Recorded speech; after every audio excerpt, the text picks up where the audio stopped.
The island rises gradually from the Pacific, its slopes covered in uneven green, broken by rock and narrow ridgelines. It sits far from major shipping routes, positioned in the open ocean off the western coast of South America. The nearest mainland lies more than 600 kilometers away. The surrounding waters are deep and cold, shaped by steady currents and seasonal winds that rarely pause. This is part of the Juan Fernandez archipelago, a small and isolated group of islands known more for their distance than for their presence. Fog moves across the hills in the early hours, then clears to reveal steep cliffs and scattered vegetation. Fresh water runs in small streams, though not always reliably. The coastline offers limited access, rocky edges, shifting surf, and few places suitable for landing. There are no permanent human settlements here during the early 18th century, no structures, no marked paths. Only traces of passing ships, occasional fires left behind by sailors, and the presence of animals introduced by earlier expeditions. At first, the island appears stable. It offers water, vegetation, and some shelter from the wind. But its isolation defines it more than its resources. Once a person is left here, departure depends entirely on chance. In 1704, one man would arrive on this island and remain here, completely alone, for years. Not by accident alone, but by a decision that could not be reversed. Alexander Selkirk was born in 1,676 inches, Lower Largo, a small coastal village in Fife, Scotland. The village faced the North Sea, and like many communities along that coast, its economy and daily life were closely tied to maritime work. Fishing, trade, and seafaring were common occupations. Selkirk grew up in this environment where knowledge of the sea was practical rather than formal. Details of his early life are limited. Records suggest he had a difficult temperament. There are accounts of disputes with family members and local authorities, including an incident that may have involved church discipline. Such conflicts were not unusual for young men in port towns, where long absences at sea and uncertain livelihoods shaped behavior. By his late 20s, Selkirk had turned fully to life at sea. He joined privateering expeditions, which were state-sanctioned operations allowing privately owned ships to attack and capture enemy vessels during wartime. At the time, Britain was engaged in the War of the Spanish Succession, and privateering offered both income and risk. Crews operated under legal authority, but often faced conditions similar to piracy, long voyages, limited supplies, and constant exposure to danger. Selkirk served as a sailing master, a role that required navigation skills and responsibility for the ship's sailing operations. He was known to be competent and experienced, familiar with reading weather patterns and managing long-distance voyages. In 1703, he joined an expedition led by William Dampier, an English navigator and privateer with extensive experience in the Pacific. Selkirk was assigned to the ship Cinque Ports, one of two vessels in the expedition. The mission involved sailing around South America into the Pacific to raid Spanish shipping and settlements. The voyage was difficult from the beginning. Ships of this type were often poorly maintained, and conditions at sea could quickly expose structural weaknesses. The Cinque Ports in particular began to show signs of deterioration as it moved along the South American coast. Worm damage to the hull, leaks, and general wear created increasing concern among the crew. Selkirk's position required him to assess these risks closely. Over time, he became convinced that the ship was no longer seaworthy. His concerns were not shared by everyone on board. Disagreements between officers were common in such expeditions, especially when financial pressure and the promise of captured goods influenced decision-making. By September 1704, the expedition reached the Juan Fernandez Islands. The ships anchored to rest, repair, and resupply. It was here, on one of these remote islands, that Selkirk made a judgment that would separate him from the crew and place him into complete isolation. The decision did not come from sudden panic.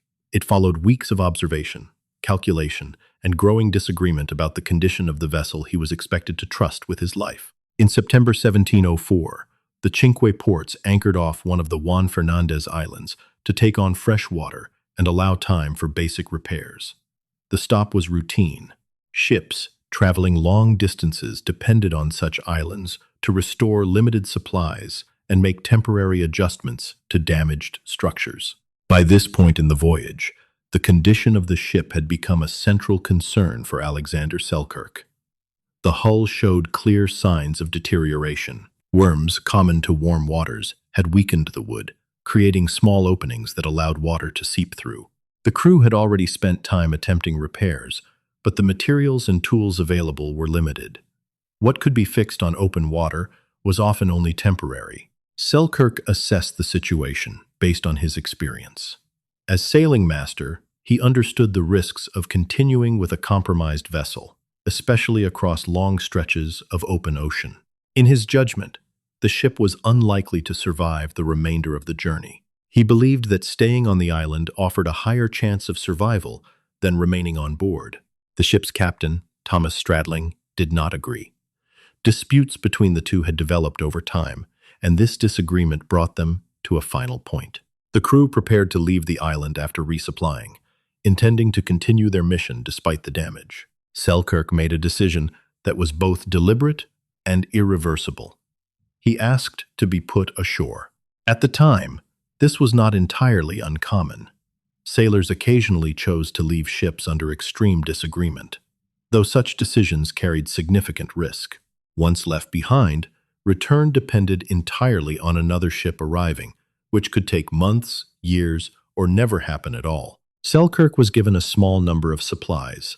Historical records indicate he had clothing, bedding, a musket, gunpowder, tools, and a Bible. These items reflected what could be spared rather than what would guarantee survival. As the Cinque Ports prepared to depart, Selkirk remained on the shore. Accounts suggest that he may have reconsidered as the ship began to move away, but by then the decision had been accepted by the captain. The distance between ship and land increased steadily. Within hours, the vessel disappeared beyond the horizon. Selkirk was left alone on the island, with no immediate way to leave, and no certainty that anyone would return. After the departure of the Cinque Ports, the island remained unchanged in appearance. The same hills, streams, and coastal edges continued as before. What changed was Selkirk's position within it. There was no longer a structure of command, no shared labor, and no immediate direction. The first stage of his isolation was defined by adjustment. His initial supplies were limited. The musket and gunpowder provided a means of hunting, but only for as long as the ammunition lasted. The tools allowed for basic construction and repair. The clothing and bedding were suitable for short-term use, but not designed for extended exposure to the environment. There was no system in place. Each need had to be addressed directly. Fresh water was available from small streams that ran through parts of the island. These sources were not evenly distributed, so Selkirk needed to identify reliable locations and remain within range of them. Establishing access to water became the first stable element in his routine. Food required more effort. The island supported populations of wild goats, originally introduced by earlier sailors. These animals moved across the hills and could be hunted, though not easily. At first, Selkirk relied on his firearm. This method was effective but finite. Powder and shot could not be replaced. Over time, he began to pursue goats on foot, learning their movement patterns and the terrain they favored. Other food sources supplemented this effort. Fish could be caught along the shoreline, depending on weather and access points. There were also edible plants, including wild cabbage and other vegetation known to grow on the island. These provided some variation, though they required identification and consistent gathering. Shelter was necessary, but not immediately complex. At first, Selkirk used natural features, trees, rock formations, and existing clearings to reduce exposure to wind and weather. Later, he constructed more stable structures. Historical accounts suggest he built at least 2 huts using wood and vegetation. These provided basic protection and allowed him to organize his limited possessions. Fire became an essential tool. It allowed for cooking, warmth, and a degree of control over the environment. Maintaining fire required constant attention, especially in conditions where wind or rain could extinguish it. Without a reliable method to create fire easily, preservation of an existing flame became critical. As his initial supplies diminished, Selkirk adapted his methods. When ammunition was no longer available, he relied entirely on physical pursuit to capture goats. This required endurance and familiarity with the terrain. Over time, his physical condition adjusted to meet these demands. He moved more efficiently across uneven ground and developed techniques suited to the island rather than to the ship. Clothing also required adaptation. The garments he had brought began to wear down under constant use. To replace them, he used goat skins, shaping them into coverings that could withstand the environment more effectively. This process depended on the tools he had retained and his ability to work materials without assistance. Each of these actions formed part of a developing system. There was no single solution to survival. Instead, Selkirk created a set of routines that addressed water, food, shelter, and basic protection. These routines were not fixed, but changed as conditions shifted and resources were used or replaced. Time during this period was measured less by calendar dates and more by repetition. Daily tasks defined structure. The island did not provide direction, but it allowed for continuity. Survival at this stage was not yet stable, but it had become possible. As the months extended into years, Selkirk's survival shifted from immediate response to structured routine. The island remained isolated, but within that isolation, a pattern of movement and activity began to form. Each task was repeated, refined, and adjusted based on necessity. He divided his time between essential functions, securing food, maintaining shelter, and preserving physical condition. Hunting goats became central. Without firearms, he relied entirely on pursuit. The terrain of the island, steep ridges, narrow paths, and open slopes required balance and endurance. Over time, Selkirk adapted physically. Contemporary accounts later described his speed and agility as notable, suggesting he had become capable of outrunning or cornering animals through familiarity with their routes. This method of hunting also shaped his daily movement. Rather than remaining in one place, he traveled across different parts of the island, following herds and observing patterns. These movements reduced dependence on any single area and allowed him to manage resources more evenly. Fishing continued to supplement his diet, though it was dependent on access to the shoreline and changing weather conditions. Coastal areas were not always safe, and waves could limit approach. When conditions allowed, fish provided variation and reduced the need for constant hunting. Plant gathering remained consistent. Wild cabbage and other vegetation offered nutrients that meat alone could not provide. Selkirk learned where these plants grew and returned to those areas regularly. This reduced uncertainty and minimized wasted effort. His shelters became more organized over time. Historical records suggest he maintained 2 huts, one used for sleeping, the other for cooking and storage. This separation reduced the risk of fire damage and helped preserve what little structure he had built. Repairs were ongoing. Wood and vegetation degraded, and constant maintenance was required to keep the shelters functional. Fire management became routine rather than reactive. Selkirk maintained a steady source of flame, protecting it from wind and rain.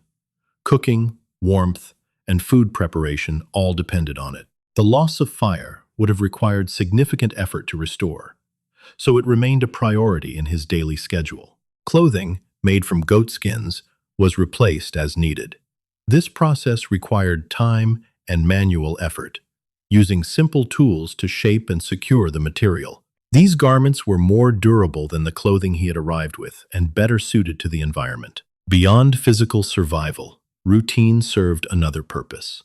It provided structure in the absence of external direction. With no human contact and no fixed calendar, repetition became a way to organize time. Tasks were performed, not only out of necessity, but also to maintain consistency. Selkirk also engaged in activities that did not directly relate to survival. Accounts indicate he read from the Bible he had brought with him. This practice likely contributed to maintaining language and cognitive stability. Without regular use, speech and structured thought can decline in prolonged isolation. Reading aloud or silently would have helped preserve both. The island itself did not change significantly during this period. Weather patterns shifted and seasons passed, but the environment remained largely consistent. Selkirk's relationship to it, however, evolved. What had initially been unfamiliar terrain became mapped through repeated movement and use. By this stage, survival was no longer uncertain in the immediate sense. Food, water, and shelter were managed through established methods. The greater challenge was no longer how to live from day to day, but how to continue over an indefinite span of time without external contact.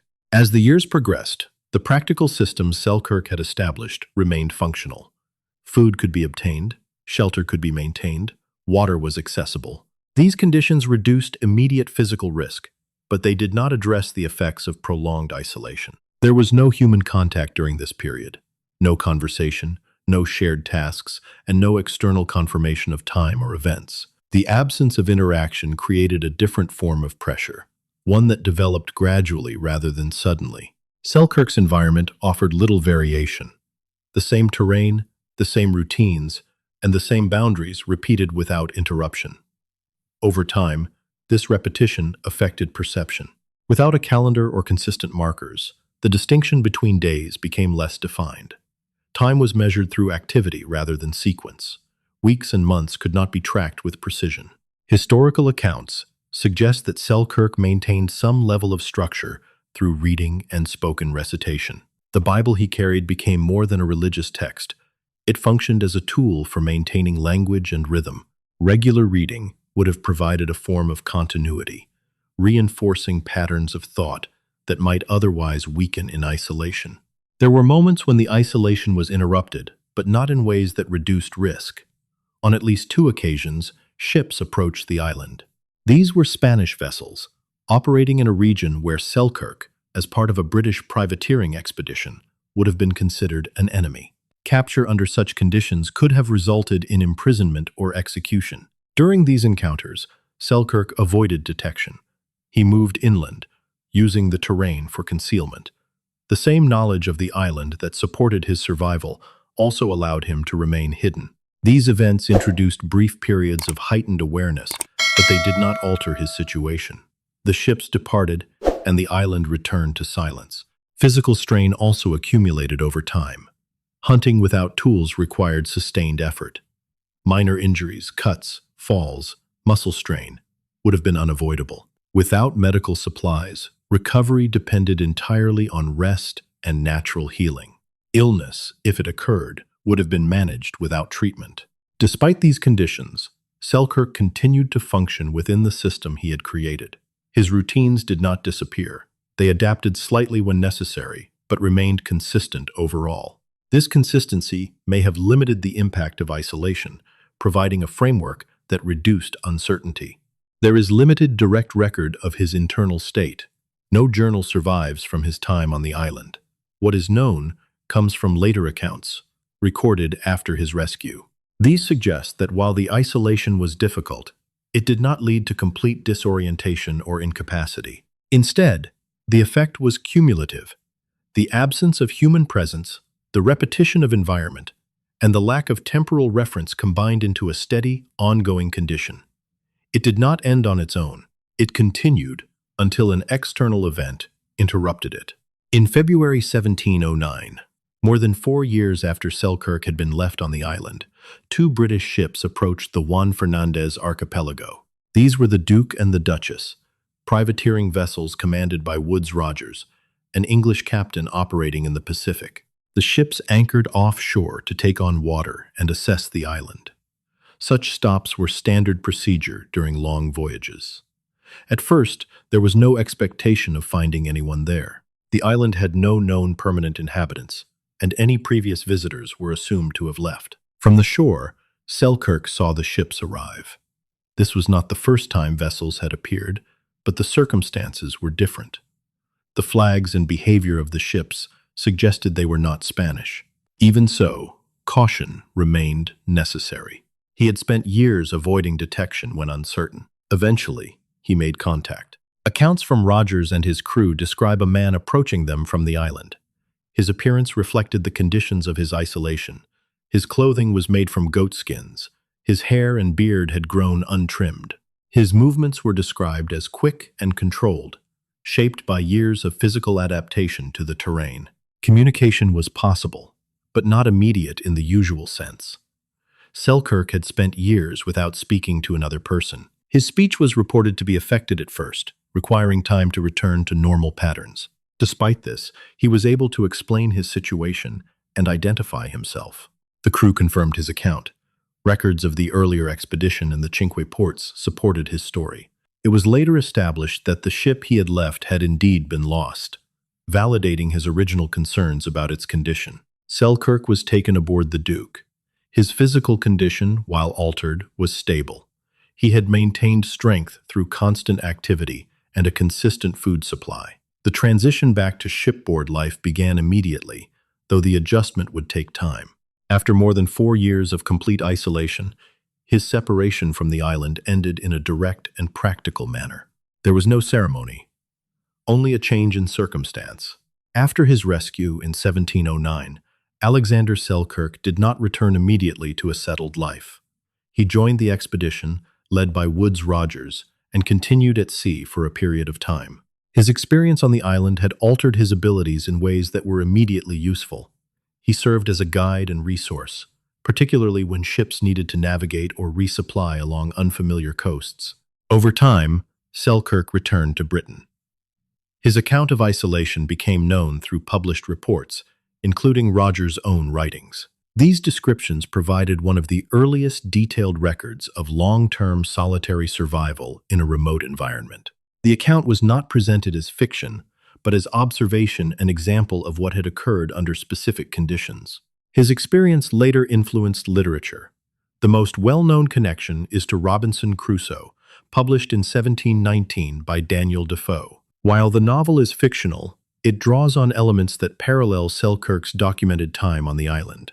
The similarities are structural rather than exact, but the connection remains widely recognized. Selkirk eventually returned to seafaring work. Records indicate that he served again in the Royal Navy. In 1721, he died aboard the ship Weymouth, near the coast of West Africa.